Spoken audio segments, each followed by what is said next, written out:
because I've handled heartbreak, I've handled patience. Now I'm ready to handle direct deposit blessings. My financial overflow. Miraculous tax brackets. Lord, please test me with wealth. I promise I won't switch up. I'll still say thank you after every transaction. You gave me character, now give me commas. I think God's next test for me should be, can he handle a ridiculous amount of money? Because I've handled heartbreak, I've handled patience. Now I'm ready to handle direct deposit blessings. My financial overflow. Miraculous tax brackets. Lord, please test me with wealth. I promise I won't switch up. I'll still say thank you after every transaction. You gave me character, now give me commas. I think God's next test for me should be, can he handle a ridiculous amount of money? Because I've handled heartbreak, I've handled patience. Now I'm ready to handle direct deposit blessings. My financial overflow. Miraculous tax brackets. Lord, please test me with wealth. I promise I won't switch up. I'll still say thank you after every transaction. You gave me character, now give me commas. I think God's next test for me should be, can he handle a ridiculous amount of money? Because I've handled heartbreak, I've handled patience. Now I'm ready to handle direct deposit blessings. My financial overflow. Miraculous tax brackets. Lord, please test me with wealth. I promise I won't switch up. I'll still say thank you after every transaction. You gave me character, now give me commas. I think God's next test for me should be, can he handle a ridiculous amount of money?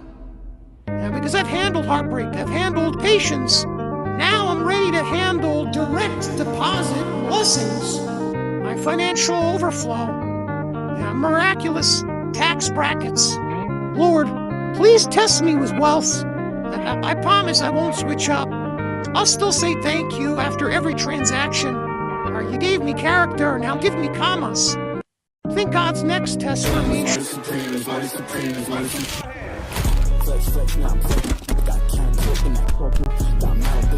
These are facts. And what do you plan to do if this whole dream of yours doesn't work out? It doesn't even enter my consciousness.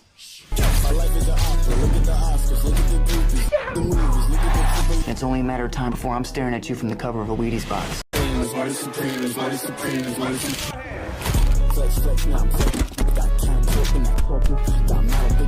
These are facts. And what do you plan to do if this whole dream of yours doesn't work It out? doesn't even enter my consciousness.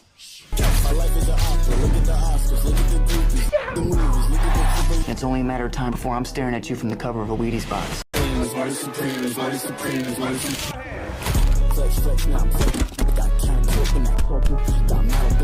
These are facts. And what do you plan to do if this whole dream of yours doesn't work It out? doesn't even enter my consciousness.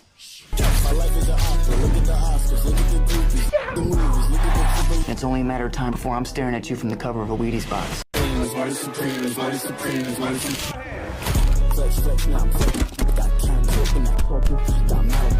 These are facts.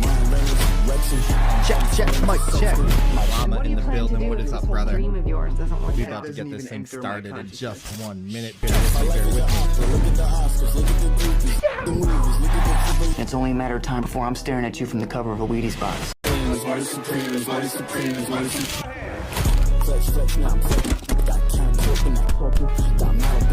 These are facts. And what do you plan to do if this whole dream of yours doesn't work It out? doesn't even enter my consciousness.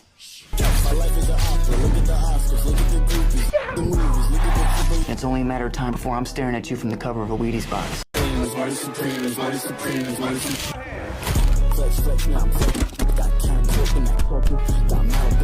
These are facts.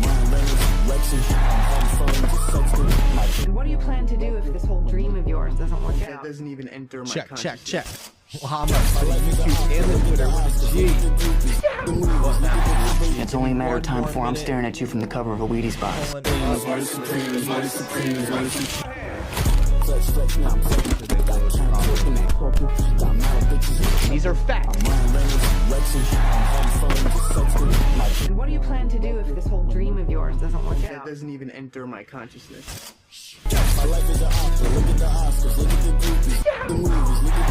It's only a matter of time before I'm staring at you from the cover of a Wheaties box. Sunshine in the building. These are facts. And what do you plan to do if this whole dream of yours doesn't work That out? doesn't even enter my consciousness.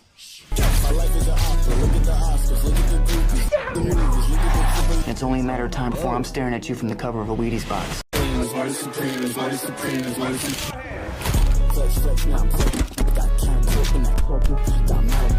These are facts.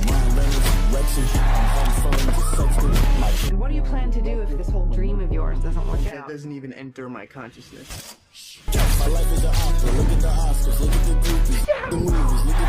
It's only a matter of time before I'm staring at you from the cover of a Wheaties box.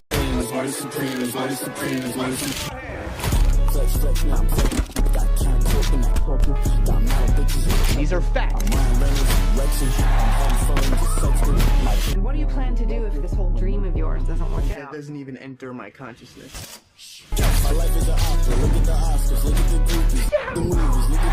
It's only a matter of time before I'm staring at you from the cover of a Wheaties box. Oh, we are we are not looking good. Hold up.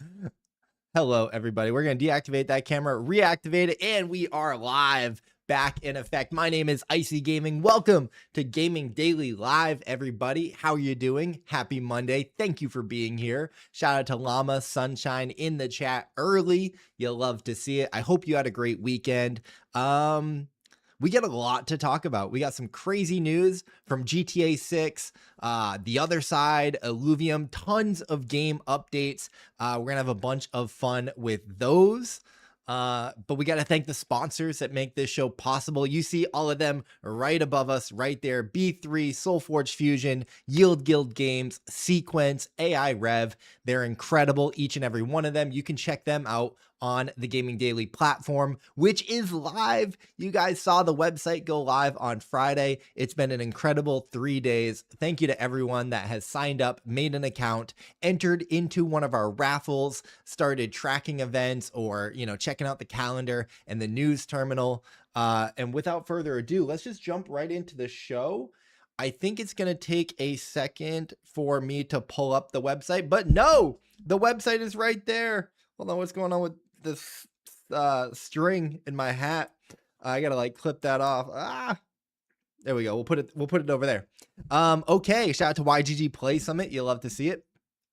So the Gaming Daily website, the ultimate gaming dashboard where you can track events, discover alpha, compete for rewards, your all-in-one gaming dashboard. It is live, gamingdaily.gg.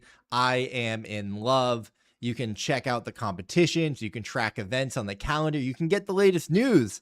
So let's take a quick look at the news. I mean, as a user, I'm just so in love with this because I use this in my morning.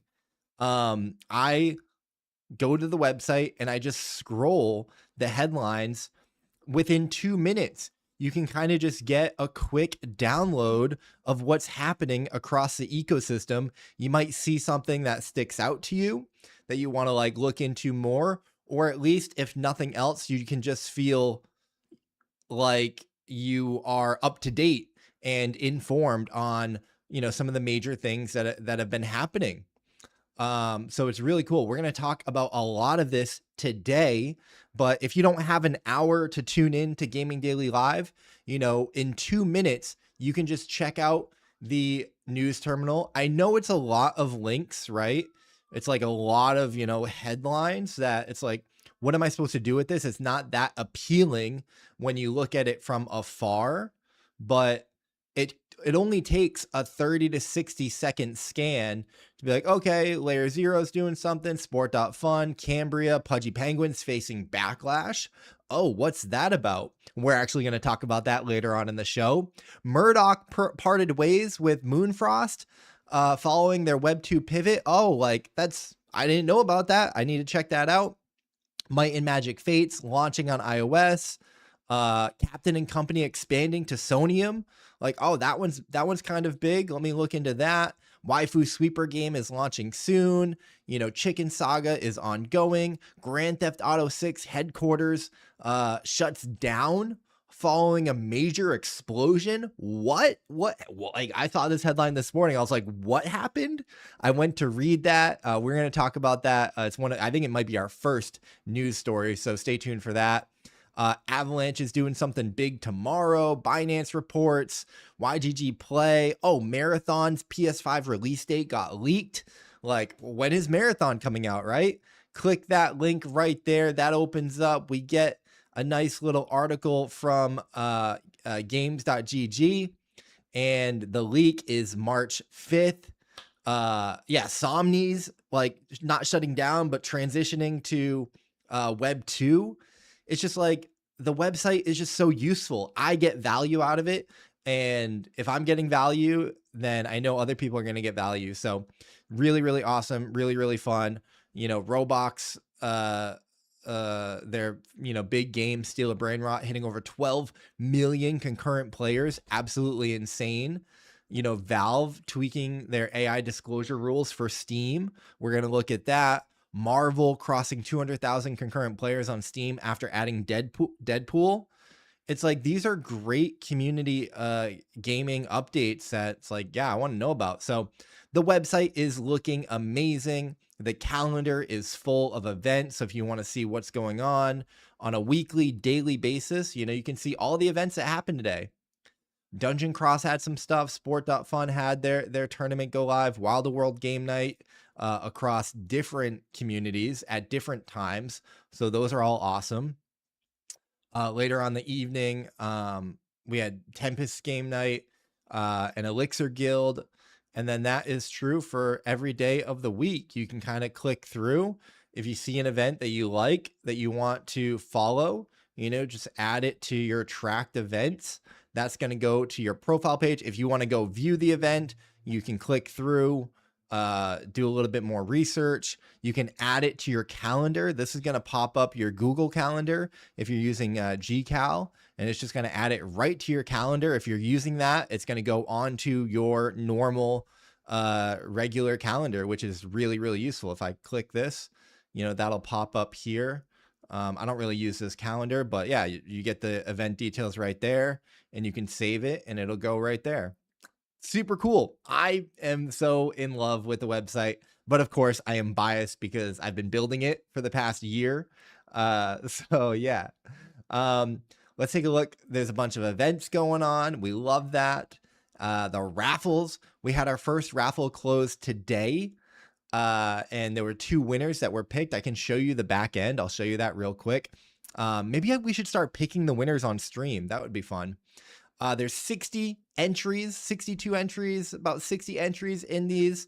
I did hear a bit about a bug where people are only seeing like 1 entry. So you guys aren't seeing like the total entries, which is interesting. So we're working on that. We're building in public. So on the raffle side, when a raffle ends, we get to, or completed, we get to pick the winners. And if I open up right here, you know, shout out to Seabass Oliver and Avutho Ami 1369. They were the winners of the first YGG raffle. So each of those gentlemen will be getting, or people will be getting $25. No, $50. $50 in YGG. They just have to claim it on their profile and input their abstract wallet, and then we'll get those over. So super cool, super fun. The website is going amazing, and I'm super happy and proud. With that said, let's get right into the news, guys. Our first story we got to talk about. Let's see. Can we go to the? Oh, let me check this view. I'm not sure. I might have to go back to the website view. Give me 1 second. I have to sneeze. Oh my gosh, excuse me. No, that view is not going to work. Let's go to the website view. We can zoom in on here. Wrong. Whoosh. Yeah, sorry about that. So this is crazy. It's not as bad as it sounds, but we definitely have to talk about it. there was an explosion at the GTA 6 headquarters. I got so worried about this because I was like, wait, is someone trying to attack the studio? Did the game files get corrupted? Did, like, you know, some computers get blown up? Like, oh my goodness, what happened? Well, don't worry too much. It was just a faulty boiler. So a boiler in, you know, probably the basement or whatever, or like the utilities mechanical closet or whatever, apparently just, you know, blew up. So according to Scottish Fire and Rescue Services, they were called out to the Edinburgh headquarters of Rockstar North in the early hours of the morning, January 19th, following reports of a major explosion reportedly caused by a faulty boiler. We were alerted at 5:02 a.m. Monday 19th January to attend an incident in Holyrood, whatever. Operations Control mobilized 3 fire appliances and specialist resources to the scene, where firefighters worked to secure structural damage at a commercial building. There were no reported casualties, and crews left the scene at 9:21 a.m. So no big deal there. Statement from Rockstar. A spokesperson said, you know, there was a malfunction in one of the heating boilers at Rockstar North. Many thanks to those who reached out in concern, and, you know, the police and fire crews who were on the scene. Everyone is well, and our studio remains open and operational. GTA 6 is safe. What I love about this, though, like, tell me that this doesn't sound like a Grand Theft Auto mission. Like, literally, I feel like this is a mission from Grand Theft Auto. Like, go to the game studio, blow up one of the boilers, you know, in the chaos and confusion, sneak up to the room, you know, get some copies of the game or something like that. I actually think there was a mission in GTA 5 where you did have to go to a game studio, or it was like, I think it was a video game studio that you had to go. I forget what you had to do there. You had to get like some files off of a computer. Or you infected it with a virus. I think you infected one of the computers with a virus. So super funny. And I mean, it's funny because no one was affected. It just sounds like a Grand Theft Auto 6 mission. And you know what? GTA 6 is infamous for guerrilla marketing, outrage marketing. I'm not saying that this was a marketing stunt, but, you know, I also like wouldn't put it past them either, you know, like you got to be on the lookout for that. I mean, there's actually a headline today of Russia considering banning GTA 6 because of the, you know, the illicit content and things like that. And it's like, that's how Grand Theft Auto blew up in the beginning. Pardon the pun of blowing up. No pun intended. I don't know if it was GTA 2 or 3, but it was one of the early games where it was banned everywhere and people were, you know, outcrying the violence in the game and whatnot.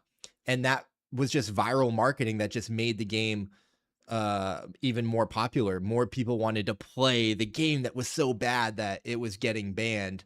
So we're already starting to see a little bit of that, and all of that works in their favor.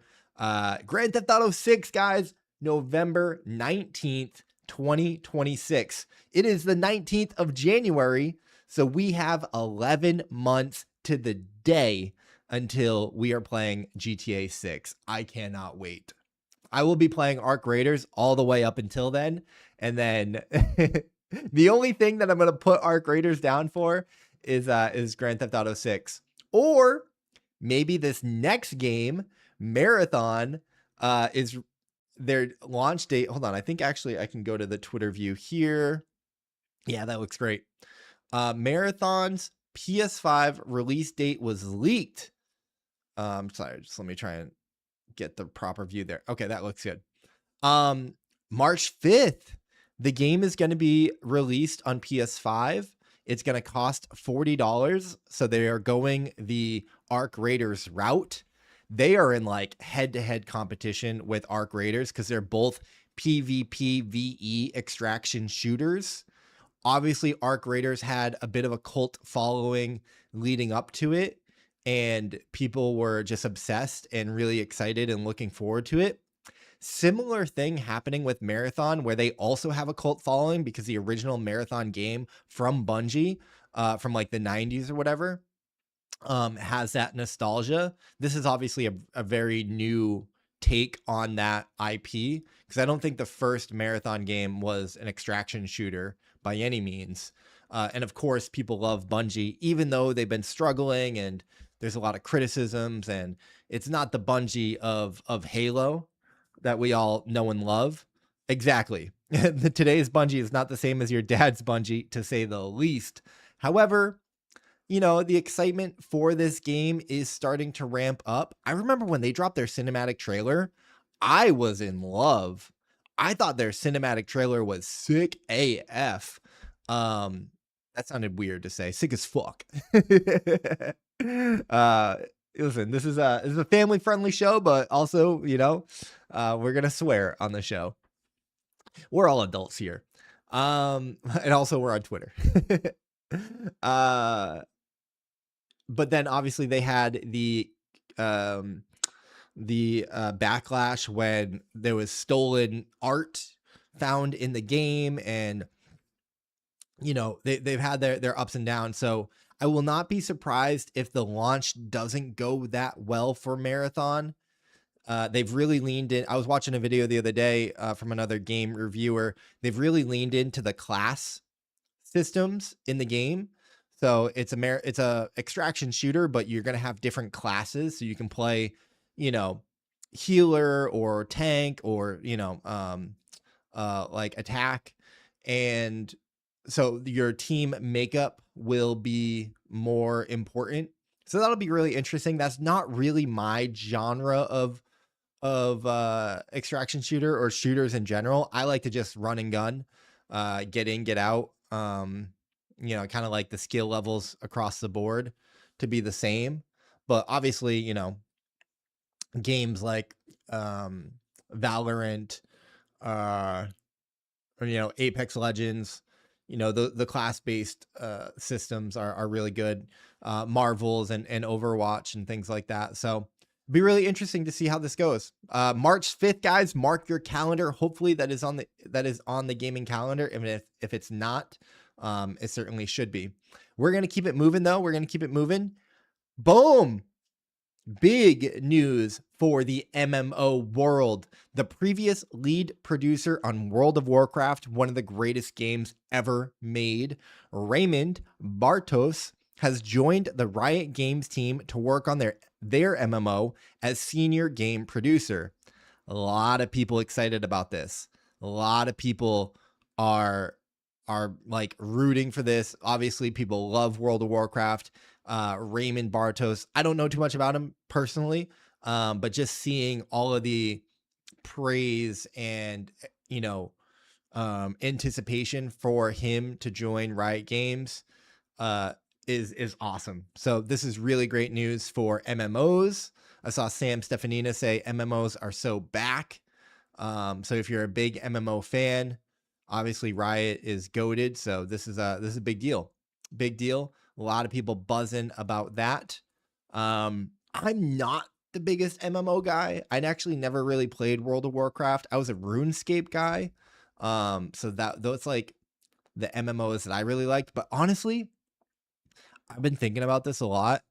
I think what I loved about RuneScape was that it was like, for me, it was the first PvP VE extraction shooter that I ever played. It's not really a shooter, but like I'm realizing what I love about Arc Raiders, it reminds me of being a kid and playing RuneScape and gearing up and going into the wilderness and risking it all. And those PvP or the PvE battles, that's just like adrenaline rush. And then you get someone's loot and then you get out of there and you're up, you know, ambulance and gold and runes and everything and armor. Oh my gosh, don't get me started on the armor and the weapons. Like, that's just the funnest game loop for me. And I could just, yeah, I could play those games forever. And that's why, like, when they took the wilderness away from RuneScape, I just couldn't play it. I couldn't play it the same way. And this is, I mean, guys, I literally stayed up till 5 a.m. Friday night playing Arc Raiders. Like, I'm addicted. It's a problem. I need to stop because I've got work to do. Moving on though. Roblox, Steal a Brain Rot hit over 12.7 million concurrent players during the Bruno Mars concert.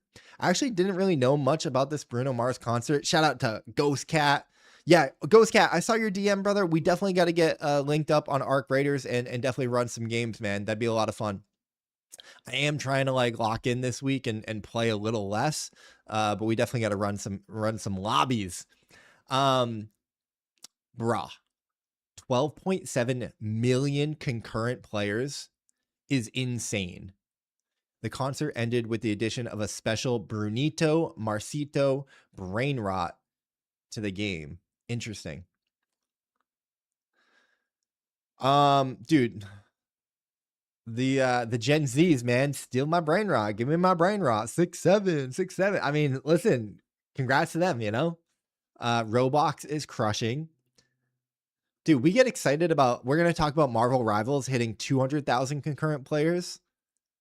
This is what? 5, 12, like 60 times that? No, 5, 10, 15, 20, 25. Yeah, it's like 40 times that size. Absolutely insane. Insane.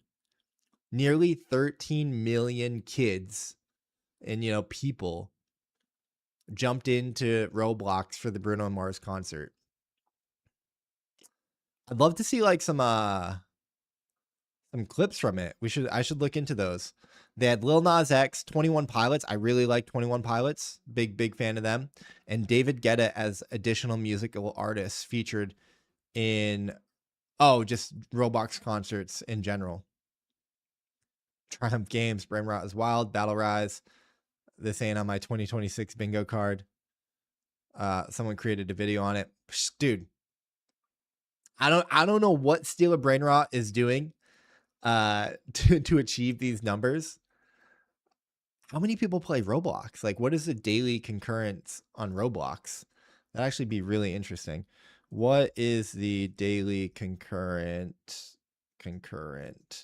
player base for Roblox? Let's see what Google AI says. Daily concurrent players often hitting tens of millions, with peaks reaching over 45 to 47 million players simultaneously during major events or higher traffic times in 2025. It's common to see over 20 to 30 million concurrently online. Daily active users surpassed 100 million, with some reports showing 111 million. That seems really high.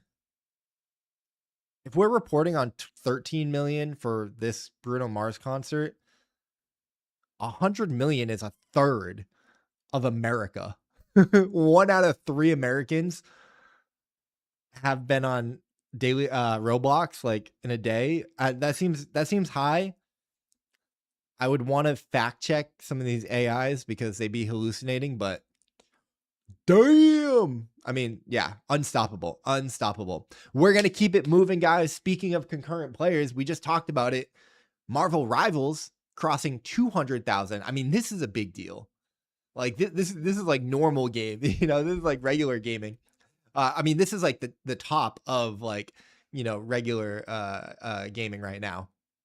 Rivals, Fortnite, Arc Raiders, crossed 200,000 concurrent players on Steam after adding Deadpool, its highest player count in over 8 months. You'll love to see it. We talked about it last week. I didn't think that Deadpool was going to be that much of a pull, and I was wrong. So I'm happy to be wrong. Congratulations to Marvel Rivals and Deadpool. You'll love to see it. The Deadpool effect from Catalyst, Games UG. Everyone loves Deadpool. All my homies love Deadpool. Deadpool did his thing. Back from the dead. Psych. I love it. Dude, you gotta love Twitter, man. The comments, the community, like, also, are we getting better with the AI slop? That's great. That's great to see. Dude, 16K on this comment is crazy.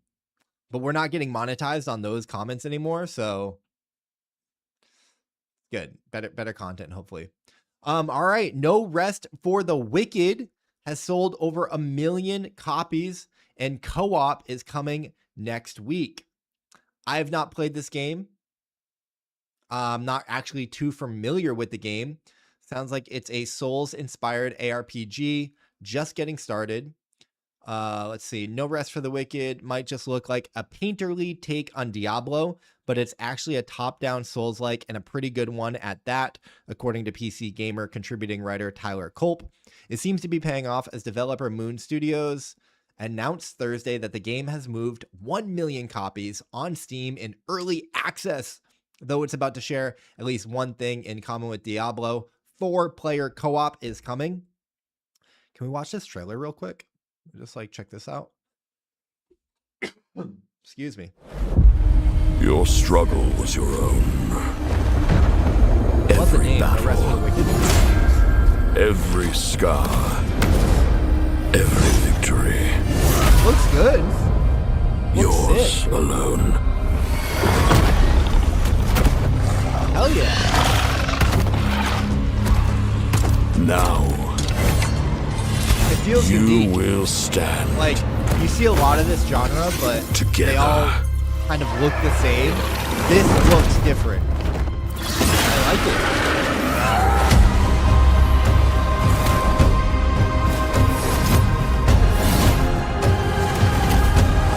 I don't like how everyone has that same text.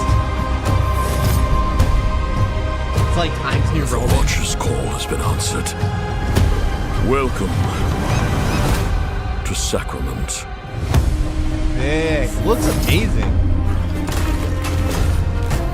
If I played these games, I would definitely... Oh, the fishing looked amazing. 4-player co-op is going to be sick, too.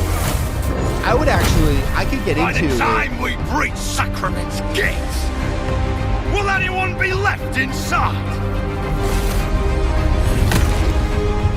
Wow. Oh! The sickness has turned our island against itself.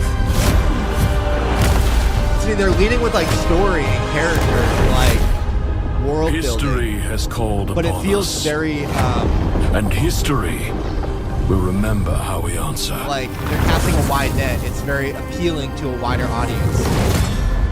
Dude. That looks sick. Hell yeah. And like 4-player co-op could get me to play that. Like with the homies, grind it.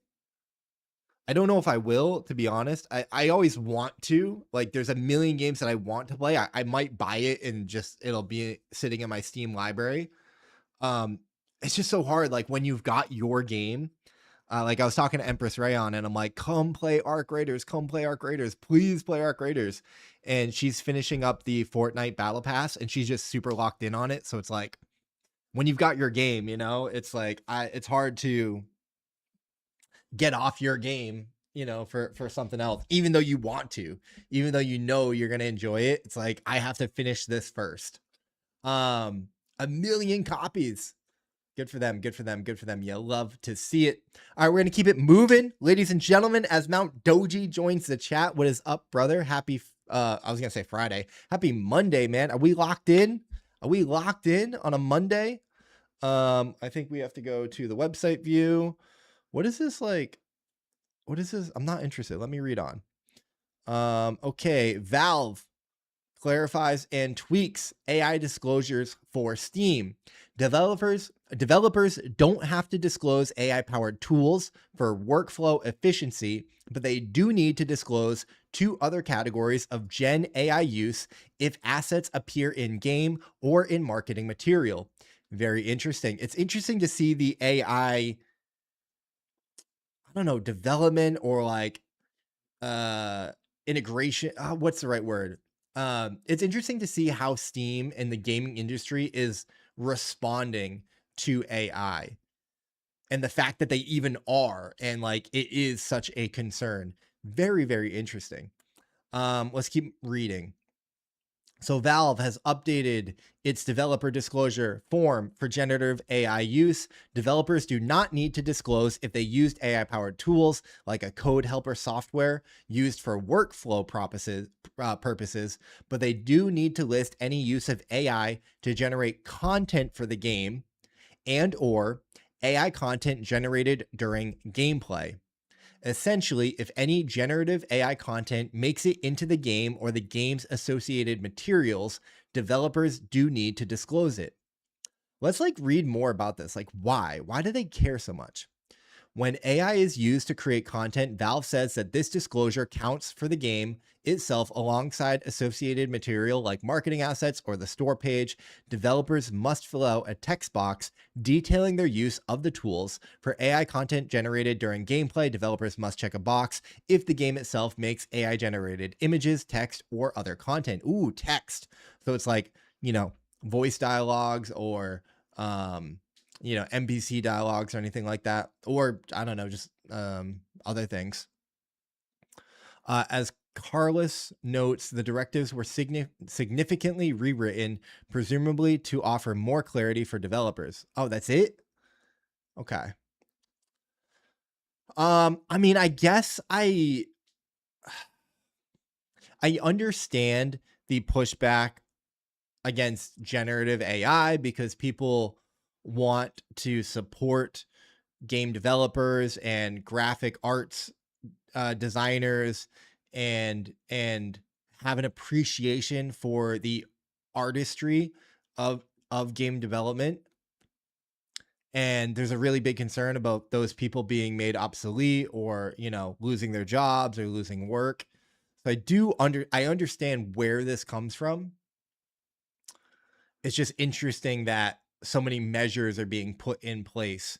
And I guess I respect it. I mean, listen, when we buy food, it comes with the ingredient list, right? I want to know what's in my food. We should know what's in our games. So I do respect it. Yeah,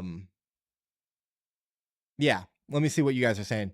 Using AI generated content directly in games means people losing jobs and therefore taboo in the industry. Steam makes you declare AI content already. Yes, that is correct. They've just, clarified it and tweaked it a bit. There's an army of haters on AI generated content out there for games or art in general. Yeah, 100%. 100%. I just think it's a losing battle,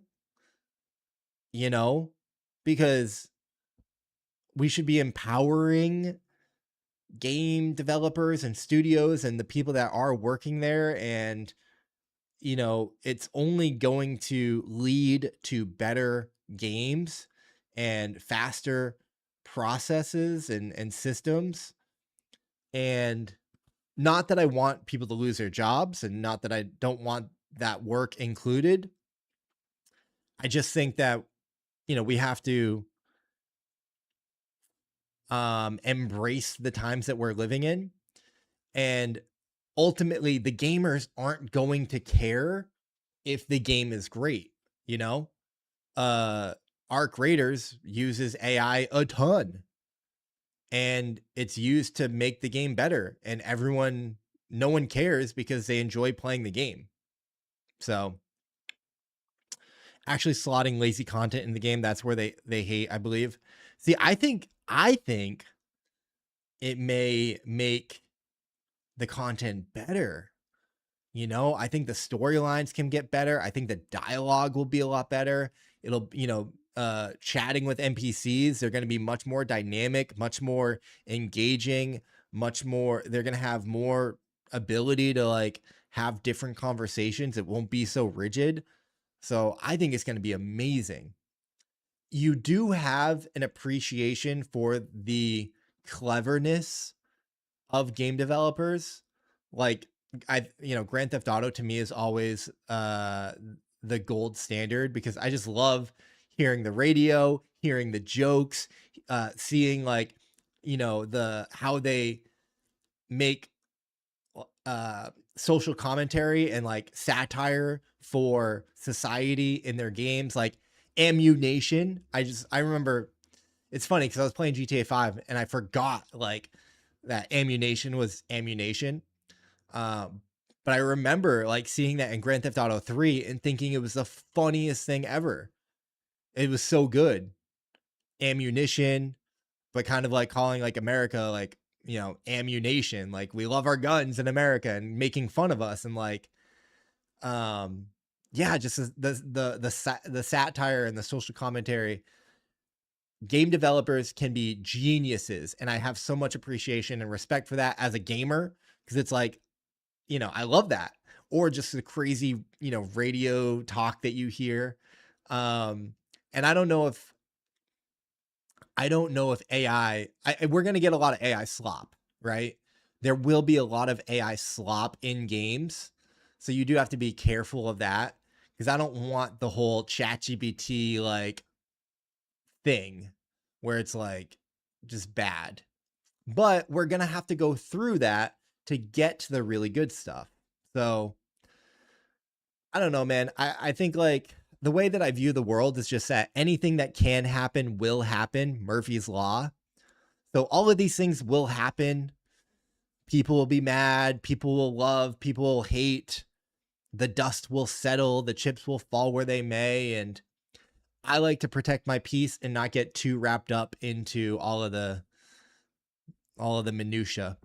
We're going to keep it moving, guys. We're going to keep it moving. Let's get to some crypto gaming content. And we're going to start with some crypto content. Let's go to the Twitter view. Okay. We talked about this last week.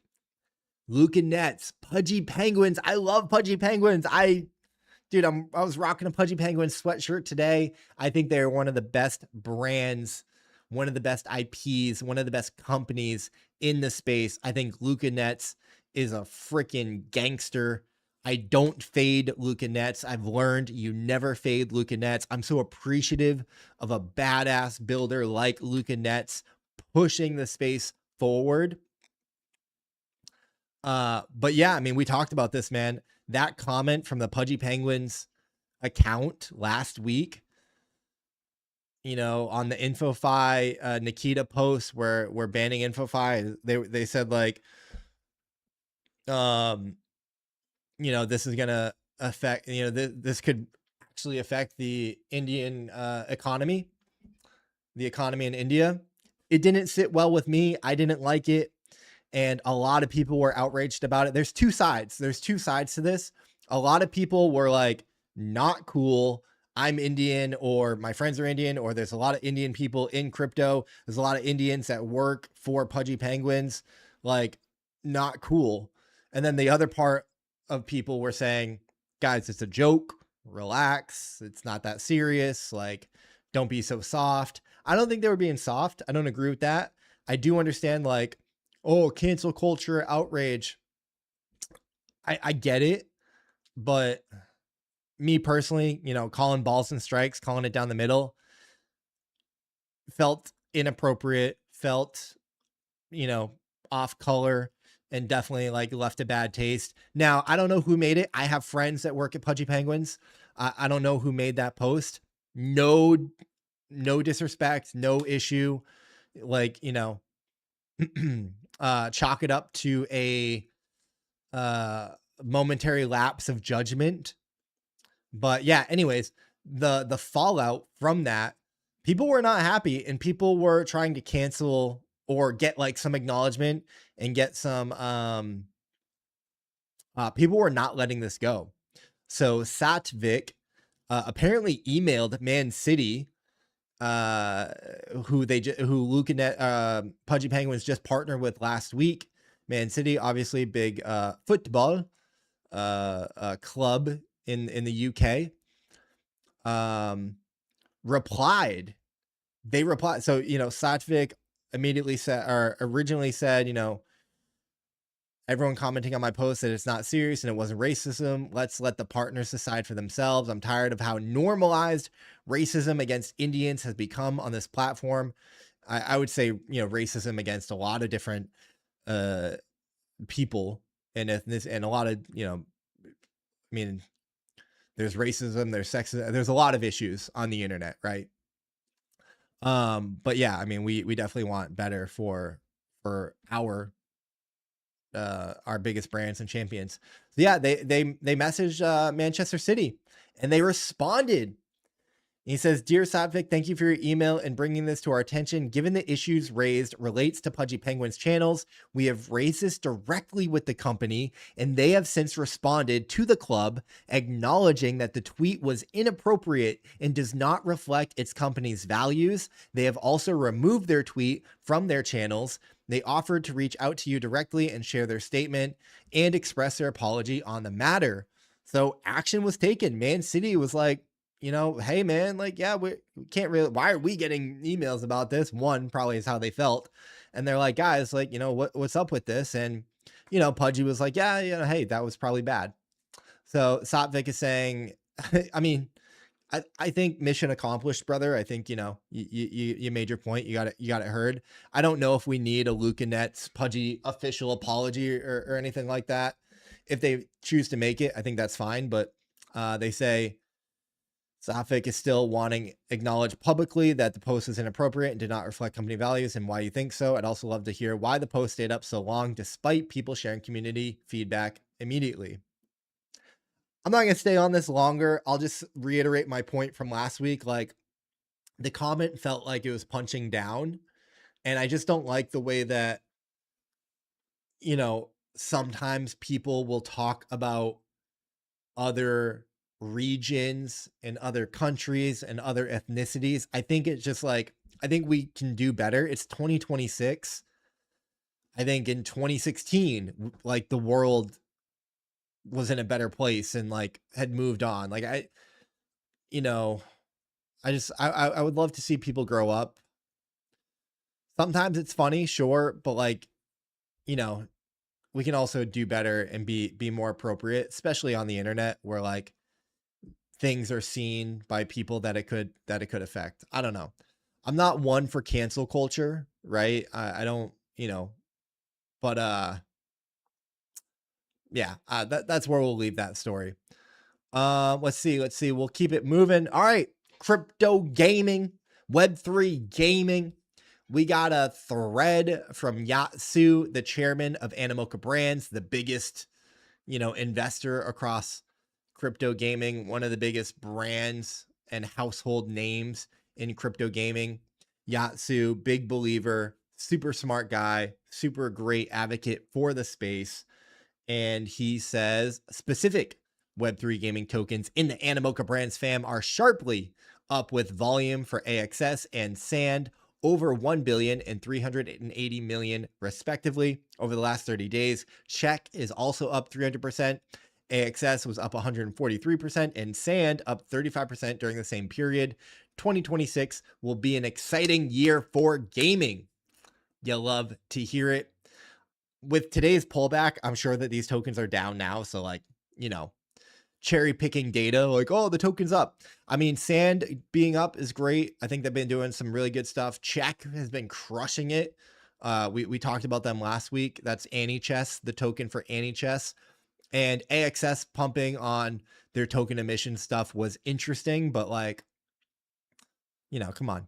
A lot of these tokens have been down pretty bad on a year time frame, so depends on when you look at it.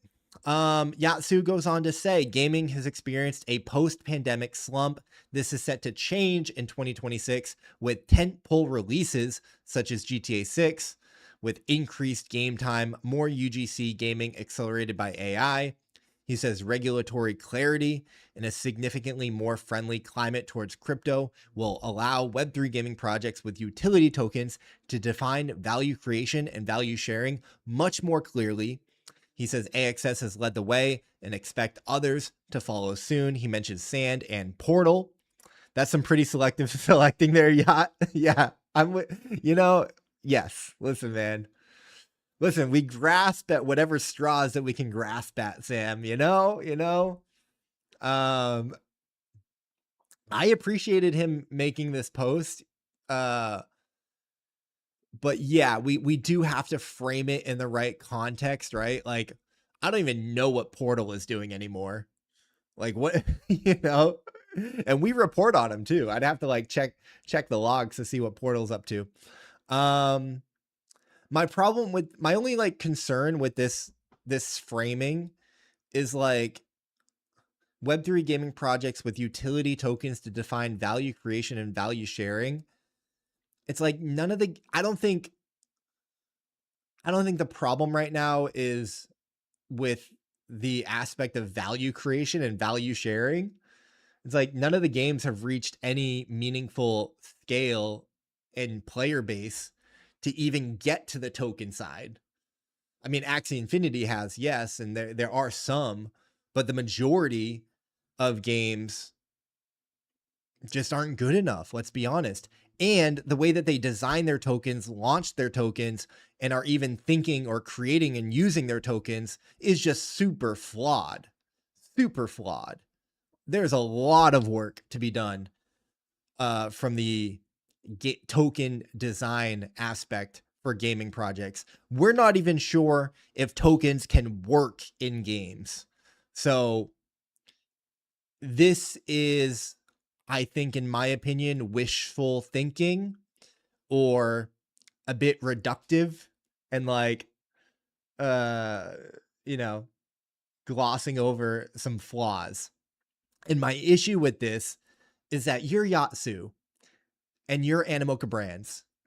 Like, the people that have the money to invest in tokenomics research need to be doing that, in my opinion. Like, I used to nerd out in my DeFi days, all the Ethereum researchers, like designing the Ethereum protocol and figuring out what sustainable tokenomics could look like, what utility tokens look like, what governance tokens could look like. A lot of those failed, but a lot of research was being done and put into this new design space. And I just don't see that from a gaming perspective. I don't see that in the gaming space. And that needs to happen. Which is why it's so hard for crypto gaming to have a breakout hit, because you need a breakout hit game and you need revolutionary, innovative, never been done before token economy design, which is so impossibly hard that it is going to take geniuses and gigachads and millions of dollars to be able to, and a lot of failure to be able to make any progress and work towards that.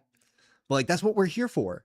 Like, that's what we're trying to do. Like, I think of Sinjin, like Colin things, saying this all the time on Gamified. Like, if you're not here to completely disrupt and change the entire landscape, then what are you doing?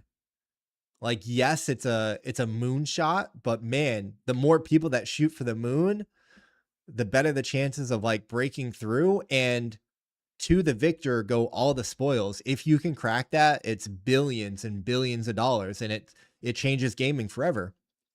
And that's what I get really passionate and excited about. That's why I've dedicated my life to crypto gaming, or, you know, like the past few years, and what gets me really excited about this space and building in it, and why I'm not leaving. Let's see. He goes on to say, despite the critics, Web3 gaming tokens are amongst some of the most successful 2026 performers. I'm not even gonna touch that. The fundamentals of why crypto gaming will grow remain sound. Size of the market, 3 billion users, familiarity with virtual goods, virtual currency, as well as digital first and native experiences are so obvious.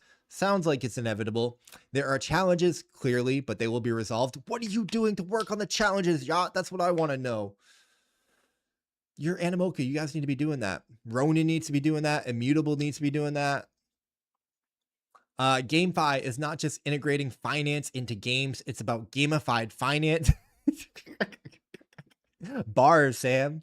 These are some JID bars. You know what I'm saying? Gaming remains one of the most powerful prospects to onboard billions of users to Web3 and blockchain, together with RWAs and institutional adoption. I agree. I completely agree. So no disagreements there. The unparalleled guide to 2026 is live. Oh, I didn't see this. So Animoca Brands research published their digital assets outlook for 2026, featuring insights from industry leaders. Top 10 trends. Yeah. I mean, is there any gaming in here? It's Animoca. I'm sure there's gaming somewhere. I'm on a big L kick right now. Listen, Sam, I'm so ahead of my time. My parents haven't even met yet. Big L, rest in peace, rest in peace. I know that's Guru and Gangstar, but it's still, still goated.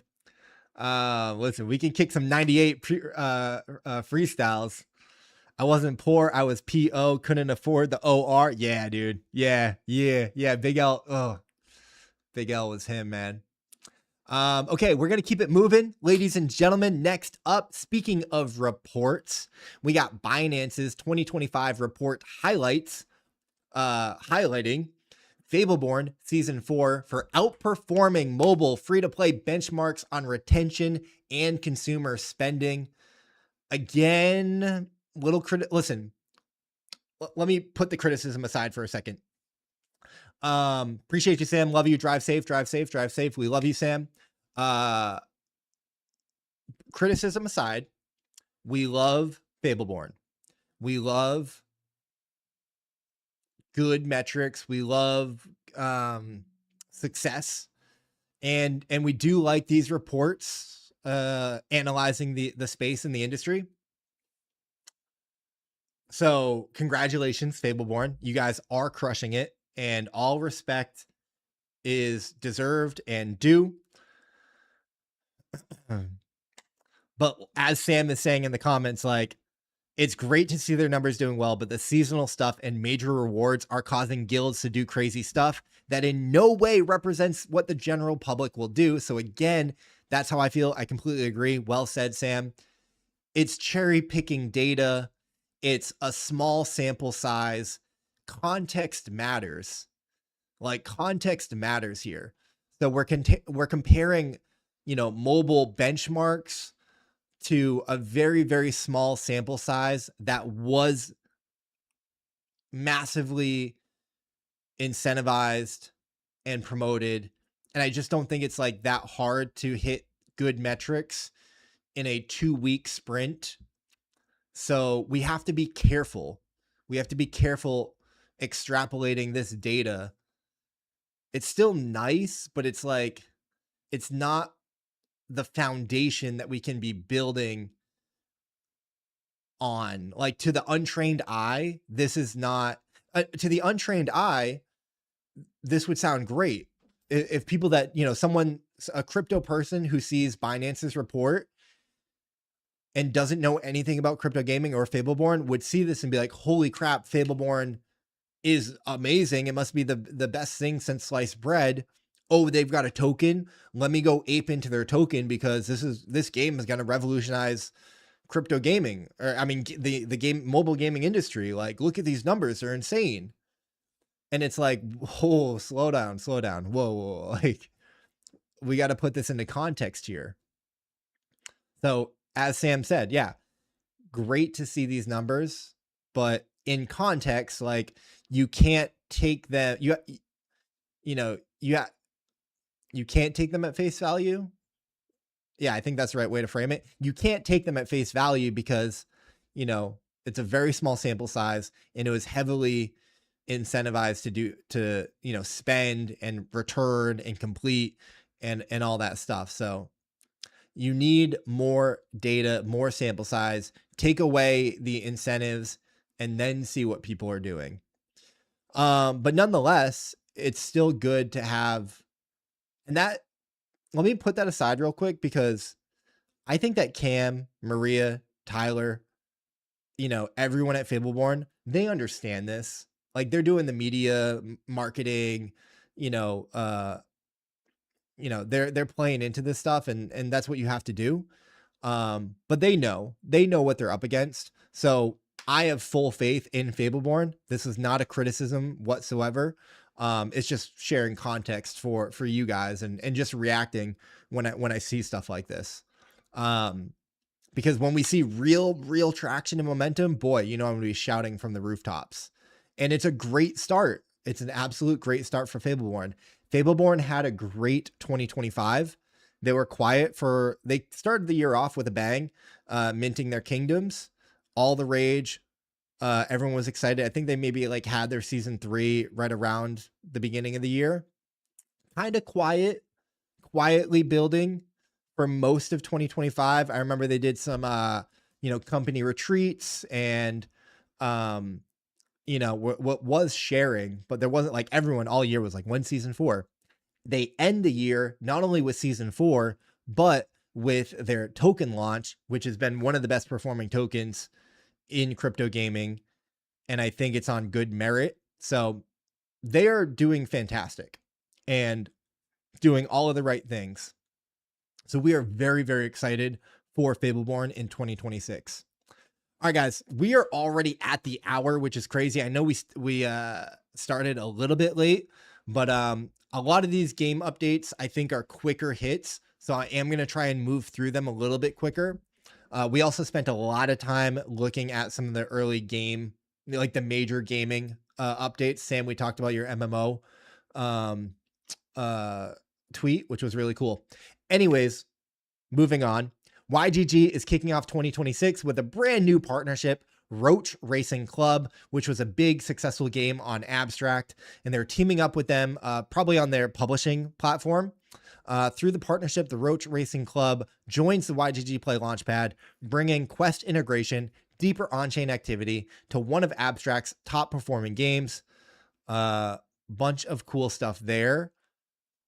One would also have to imagine that this may lead into Roach Racing Club's token launch, because YGG Play is a launch pad and their tokens are doing well. So that will be interesting to watch and continue following their development. YGG Play is doing a lot of great things. I'm very excited for what they're doing. We are obviously a YGG partner. I'm dripped from head to toe in YGG swag, but I will be critical of them if need be. I just haven't seen much to be critical of yet. So yeah, shout out to them. Congrats to Roach Racing Club. Moving on, dude, we got to talk about Adam Weitzman. We got to talk about Adam Weitzman. Also, he just followed me. Let's go. Certified gangster. This guy may be single-handedly reviving NFTs. Like, you just love to see good people with strong conviction just pushing things forward and doing cool stuff and making cool things happen. So if you guys don't know, Adam Weitzman is big in the Bored Ape Yacht Club ecosystem. I think that he bought out Heavy Metal, and did he buy out another IP too? He bought out a few of the IPs, bought a bunch of, Bored Apes, and is pushing like the gaming side of Otherside and Heavy Metal, and just doing some really cool things, and like seems to be like a really cool guy as well. So if you guys aren't following Adam Weitzman, highly recommend. It's maybe more so on the NFT side than it is the gaming side, but there is an overlap. And I'd say like there's, 10-15% on the gaming side. I guess he's got like a few restaurants and stuff. People like will go to his restaurants in Miami and New York City and stuff like that. So his Twitter profile says he's a founder of a tequila. So pretty cool. Cool to see him doing cool things. He's doxxed, so a lot of cool stuff here. Oh, I guess he did some content with the Hard Knocks guy, which I'm a big fan of. Shred junk metal cars for a living. You shred junk cars? Yeah, it's not that glamorous. Yeah. How long have you been an entrepreneur? It's got to be like 40 years. And what's the most amount of money you made in a single year? Net 60 or 70 million. Shredding junk cars. Yeah. Could I interview you for 1 minute real quick? Yes, sir. Do you think everybody's built for entrepreneurship? I mean, it's tough. My eyes are bloodshot. You don't sleep much. It's not that sexy. How did you get the money to start your business? Did you have a lot of money when you started out? No, loans. I took bank loans. I was really over leveraged in the beginning. It was a total shit show. Look at him. his best life, It man. was bad. Do you trust the banks today? Yeah, they've been great to me, but I also know that if you mess with them, they'll bury you. What is the lesson about money that banks don't want people to know? I just think you got to watch the small print that you're signing. That's why it's in really small print. Get him back. All right, we're not gonna watch the whole thing. Adam Weitzman, that's who he is. If you don't know, you don't know. January like 22nd, they're doing a big mint, and they're doing some fun stuff. So Thursday, they're officially launching the heavy metal gifts for the other side, and both holders and future members will be able to get them on Amazon. We talked about this last week. For the first 100 winners who replied with their heavy metal on the previous tweet, he will be personally sending their claim codes between Thursday and Friday. So you don't even need to buy anything. This one's on me. Again, just doing really cool things with the other side, with heavy metal. This guy's like a multi-millionaire, and he's gonna like be sending personal NFTs to people, and he's doing cool collaborations with other communities and just pushing stuff forward, man. Very cool. I love to see it. The other side is on, or this event for January 22nd is on the Gaming Daily calendar. You can go check that out, add it, track it, all that good stuff. Talking about MMOs, we got to talk about Kieran and Illuvium, talking about the first community playtest of the MMO coming this week. He's very excited to show what they've built. It's pre-alpha, but those that play will get an idea of the direction and scope. This is their MMO Lite that they have been pivoting to. They're starting off with a small group of people and expanding the following week. This is the first time that people will ever see the other rangers in the overworld. And you can test out a boss fight, do quests, and enjoy the entirely new combat system, much, much more. I'm excited to see it. I want to see it. I'm excited to see the gameplay. I'm excited to see what they've done. We've been waiting and hearing about the MMO Lite for quite a while. Other rangers in overworld will be really cool and exciting. So stay tuned. We'll cover it when that happens.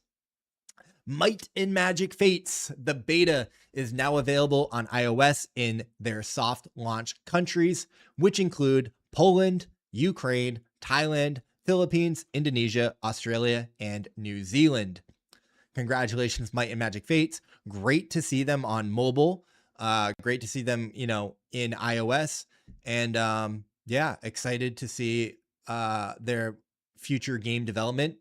I'm a big fan of the game and the team. I know they're being pushed heavily by Immutable. This is a game from Ubisoft. So yeah, excited to see what they can do in the space. Keeping it moving. The Lost Glitches, another TCG, is live with Season 15. So walk the path of the Bushido Scholar. Season 15 is here, and it's all about honor, discipline, and surreal style. You can play now, win ranked matches, and claim new exclusives. So they got some avatars and some frames and some seasonal versus banners for your avatar. Very cool. You can download it on Steam. I think it's free. Yeah, free to play. RPG, card game, TCG, deck building, hashtag new season. Not a lot of engagement on the post, but I like the game. It's a bit, and wish them the best. Moving on, Animate Open Alpha is going live on Tuesday. Animate is one of the flagship games being built by Corpo. Animate looks really good. It's not like my genre. It's kind of like more like a kid genre. But look at this, kind of more tailored towards kids, but it looks good. Like anytime that people see it, they're like, whoa, like what's going on here? Like this game looks sick. Like it's got potential. Like it doesn't just look, look low effort. So I'm excited I've been following Animate for a while. I'm excited to see what they can do. It's a hard genre to win in. But I'm rooting for him. Corpo is out here doing their thing. I've seen no hesitation or like faulting with Corpo. Their conviction has not wavered. That's what I meant to say. And they've been building. They believe in what they're doing. They're pushing hard. So Open alpha going live next Tuesday, 3 p.m. UTC. Servers in the EU, USA, and Asia. Wishing them well. Next up, we also got companion skins coming to Cambria. Ben ZZZ from Cambria tweeted out live on Thursday. So later on this week, they're getting companion skins. They show them here. I mean, it goes like from like brown to black. It's like so subtle. Like I could barely tell. We love Cambria.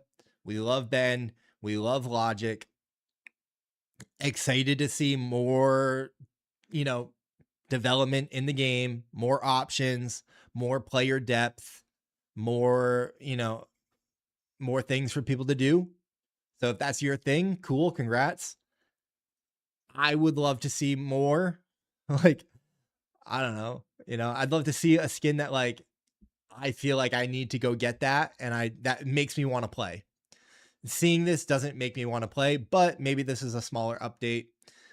If you're a Cambria fan, congratulations, you're getting companion skins on Thursday. We're going to keep it going. We got a few more stories left. Shout out to Murdoch, the God Murdoch, formerly Pirate Master Murdoch, now just Mr. Murdoch. Friday was his last day with Oaxalis and Moonfrost after their transition away from Web3. I didn't even know he was with Moonfrost. I guess I did, but I also forgot. I forgot. He made the decision to move on as well. Like the game left Web3 and he's like, I'm not leaving with you. I'm staying in Web3. You go have fun in Web2, which I love and respect. I think that's super gangster and dope of him to be like, nah. I'm a Web3 maxi. He basically said, screw this job, So he does say he was incredibly grateful for the opportunity to work alongside a talented team, wishes them continued success. I'm sure they'll do amazing. He's definitely going to be playing the game and streaming it. But that said, he's excited to go all in on Web3 and explore new opportunities. So guys, if you're seeing this, Murdoch is not new to this. He is true to this. Been a great community manager, great community member for Pirate Nation, and Moonfrost. I think he would be great at Wild World. I think he'd be great at Wild Card. I think he'd be great at Illuvium. I think he'd be a great any of the top games, Fableborn, Cambria. I think a great talent is on the market, and hope that he can land a position and keep pushing forward. Dougie Hype in the building. Big things coming from Doug Hype. Stay tuned for that.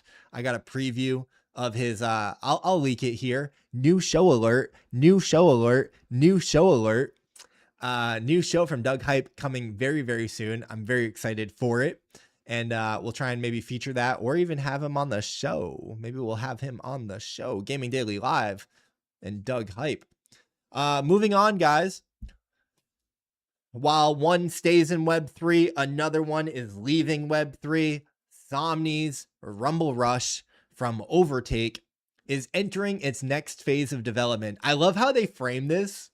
They're not like, oh, hey, we're leaving Web3. They're like, no, we're entering our next phase of development. Very, very clever framing from them to not start with the bad. And they will be transitioning out of its current Web3 service format as of January 31, while the project itself continues into its next chapter. And going forward, Somni's will be developed and operated under a Web2 publishing framework. Building on the experience, learnings, and community establishment during its Web3 phase, the transition is intended to position Somni's for broader reach, stronger operational stability, and sustained development. I don't know what that means.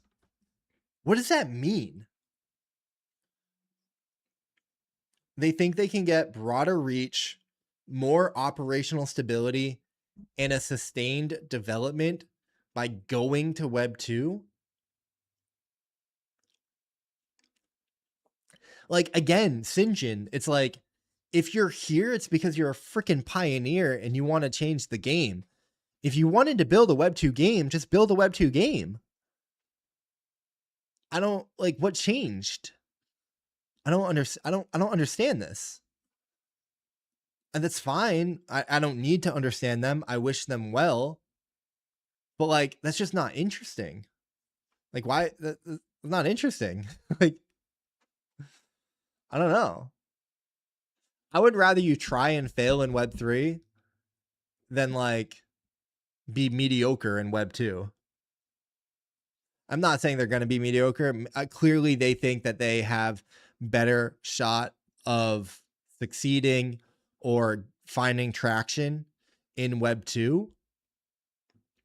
But if that was the case, then like, why even come to Web 3 in the first place? It's just like my thing. Like, once you're here, like, this is what we're playing for. I don't know. It's also weird to see like Overtake. So Overtake is a peer-to-peer marketplace on Sui network for trading gaming assets securely. So are they like the open loot of Sui? And this is just like one of their games that was a part of their publishing, I guess. I don't know. You know how Open Loot has Big Time and, you know, they had a bunch of other games. Some of them have left. I think was Moonfrost one of them. And that other one, the New World one, or the World Shards, I think like left or shut down. So it seems like they are the Open Loot of Sui. I don't know. I wish I understood more, but I just don't. Moving on. We get an update from Treasure.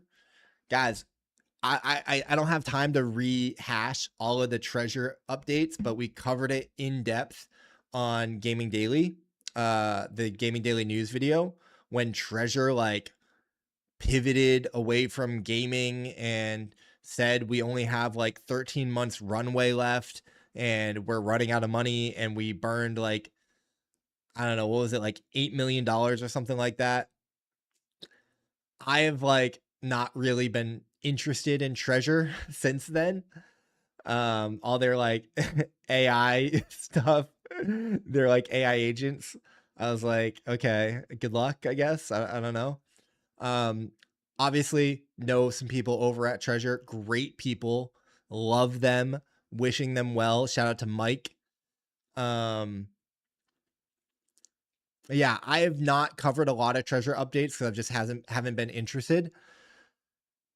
But this one, I don't know, stood out to me. I mean, Golem is their open source Unity framework for AI controlled 3D avatars. You can connect your Claude agent and watch it come to life, move, interact, emote via animations, and you can speak with Limp Sync. Platform integrations for AI friends soon. So Golem, I mean, they're shipping, they're building, and I don't know, Golem is a cool name. so GG's. I also think Mike had something. Let me pull it up real quick. Let me go to the full screen. Let me pull this up. There was an update from Mike. Oh, Mike was saying more AI products on the way. Oh, that's not the right link. Did I click the right link? One second. How did that not open up the right link? That was random. Loading. Sam says, man, Treasure is trying their hardest. Good for them. Yeah. I mean, never going to knock anybody for still sticking in the game, sticking in the fight. It's just, it wasn't gaming, right? And I'm a gaming guy, so wish them the best. If I was an AI agent guy, I'd be all over this. So once they kind of pivoted away from gaming, I was like, you know, wish them the best. But also like their runway issues in Treasury, like, was concerning. Like, they got to figure something out, ship fast, and make money or raise. Okay, great update from Mike Lau, but I'm not going to go through it all. Bunch of other AI products coming. So wish them well. That is your Treasure update for the day. I think we have 3 more stories. Let's talk about Jailed.fun, the Ponzi game from Pandemic Labs on Solana. They are opening in less than 24 hours. So tomorrow we will be getting Jailed.fun. Big caution with this one. I think, you know, this is from the team that created Addicted.fund. The studio is Pandemic Labs, and the founder, I think, co-founder is Weir Tuna on Twitter. He's gone viral over the past few weeks talking about like building Ponzi games. He's got a very kind of outrage marketing approach, rage baity. Shout out to Memento and Raiden. It looks like he was on sidelined, so that's cool. You can definitely, I would just say, like, do your research before aping into this game, or know what you're getting into. Yeah, Tuna is chaos. He built a Ponzi scheme and made $4 million in 48 hours. It's the easiest way to make money in 2026. Here's my story. So, credit to him for going full rage bait marketing. It's definitely working, definitely getting attention. I've seen it a bunch. A lot of lying. Yeah. I don't know how this works. I don't know how this ends. Some people were calling, I saw some comments saying like, be careful, they scammed. I don't know if that's true or not. I don't scam gets thrown around a lot, but it's just crazy when you're saying like people want Ponzi games. So, yeah, it says it right here. 2026 will be the year of Ponzi. People will finally stop lying and just admit that they want to build and play Ponzi's.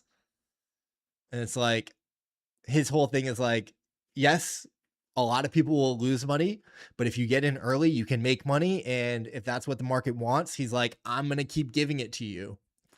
So with that context, just know that their newest Ponzi, Jail.fund, is coming tomorrow. And if Ponzi games are your thing, Mazel tov, be careful, have fun, good luck. I will not be playing or partaking. Ponzi games are not really what I'm here for. Yeah, they're just moving on from Addicted. Exactly. So yeah, that's your Ponzi game update for Monday, January 19th. We're going to keep it moving. Next up, I saw this story. We could have talked about it earlier when we were talking about regular gaming, but wanted to put it at the end. Pop Punk.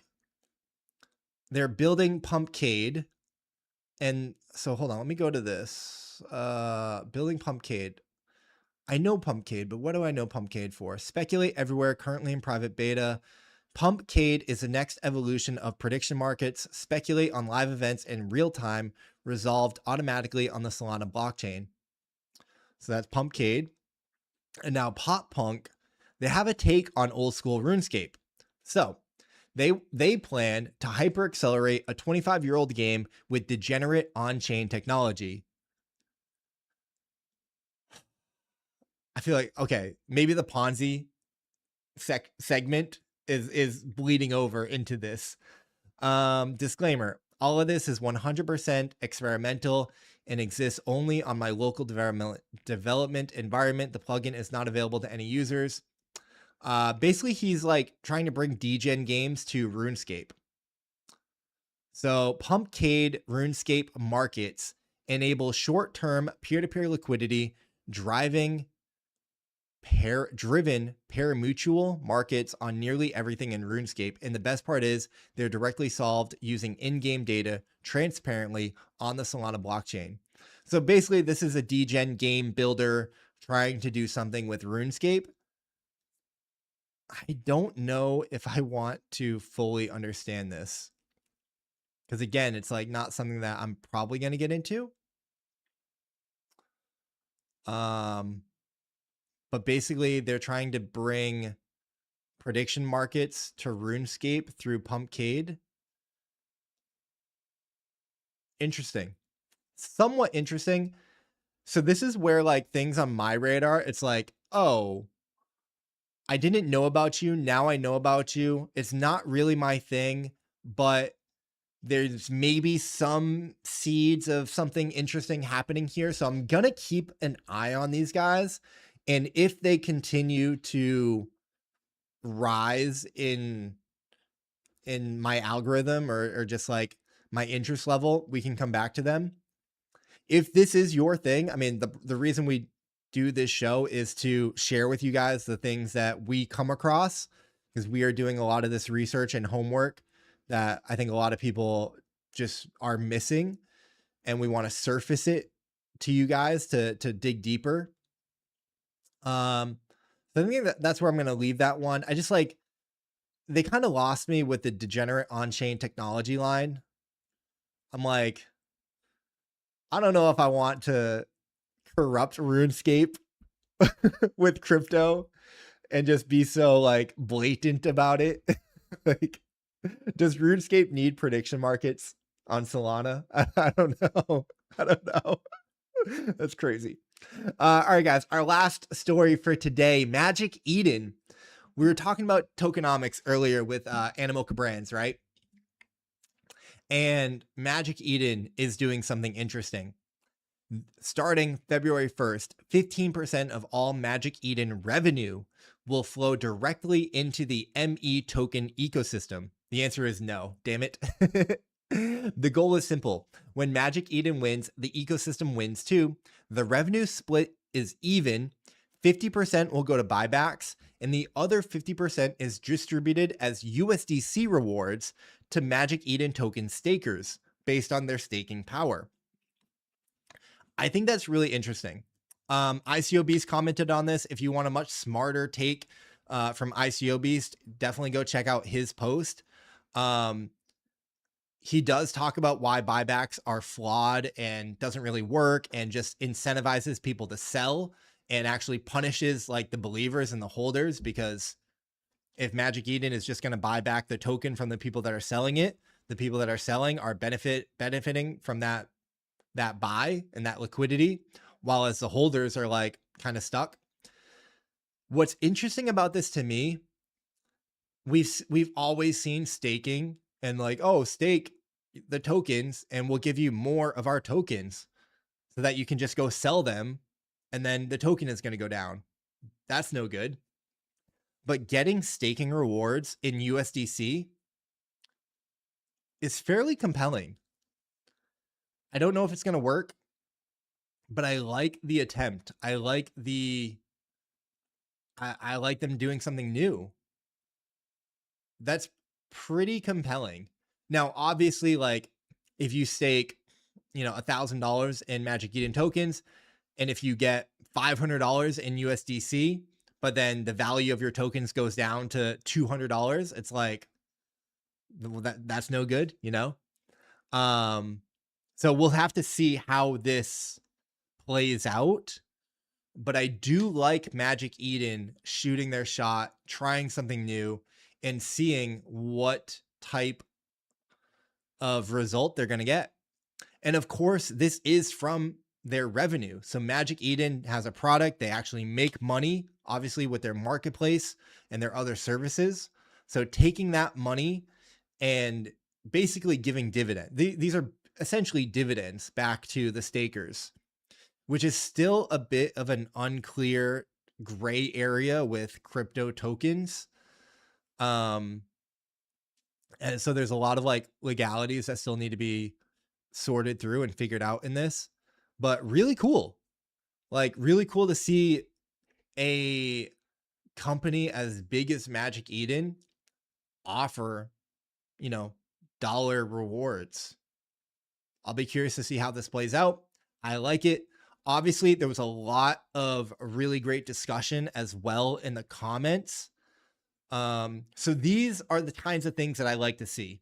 I love seeing experiments and thank you, Mount Doji. I love seeing stuff like this happen.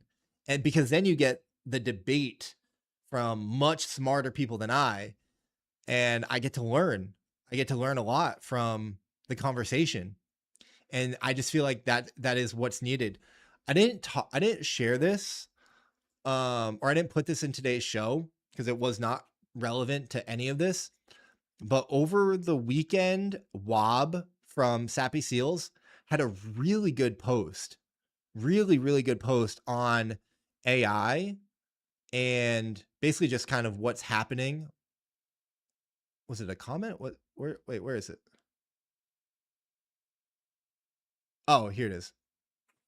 It's a very long post, but he essentially says that like we as a society should have been benefiting from our data that we've been giving to all these companies, Google, Facebook, Instagram, Twitter.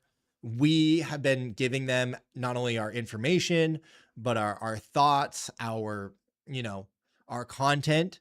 And all of that content is now being used to train AI and make AI better.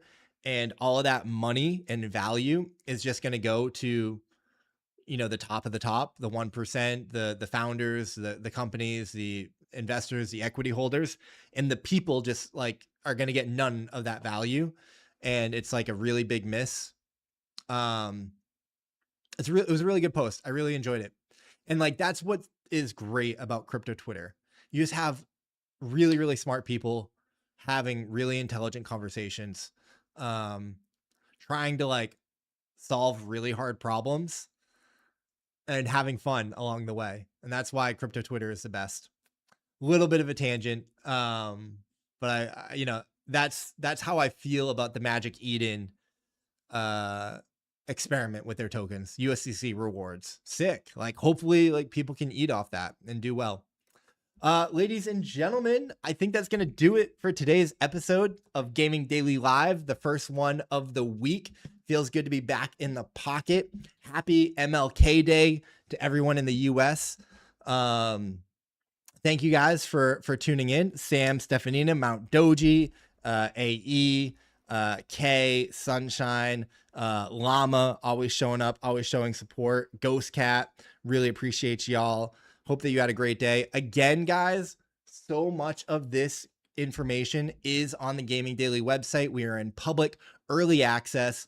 I am getting a ton of value from the news terminal. I get it. It's just like a whole big block of text and it's overwhelming, but you can spend 30 to 60 seconds scanning this, you know, in the morning or in the evening. And it's just a really great way to get up to speed or feel like you aren't missing out on anything. And like we're working really hard to bring some really great content here. So I tuned in this morning and I was like, wait, what happened with Grand Theft Auto, GTA6 Studios? What happened with Magic Eden? What happened with the Brain Rot Roblox game? What happened with, you know, Valve and their AI disclosure rules? I was like, this is great. Like you know, Marvel Rivals crossing 200 concurrent users. Like, I'm like, I was grateful to Gaming Daily for giving me this stuff. So try it out. If you haven't yet, check out the news terminal. You might find something that you didn't know and you'll be like, oh wow, like this actually gave me value. If not, let me know. Be like, bro, I listened, I tried. Your website sucks. Make it better. I'm open to that feedback. Guys, we will be back tomorrow with Gaming Daily Live, 6 p.m. EST, recapping everything that's happened tomorrow and over the next 24 hours. My name is Icy Gaming. I appreciate you guys for tuning in. We will close out the show with a little Marty Supreme. Peace.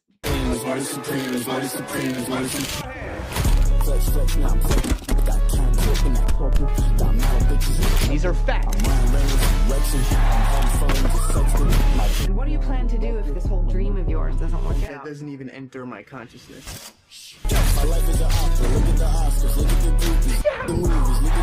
It's only a matter of time before I'm staring at you from the cover of a Wheaties box.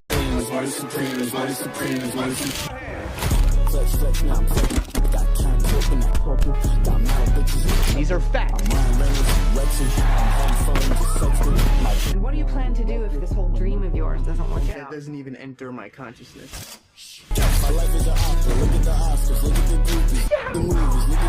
It's only a matter of time before I'm staring at you from the cover of a Wheaties box.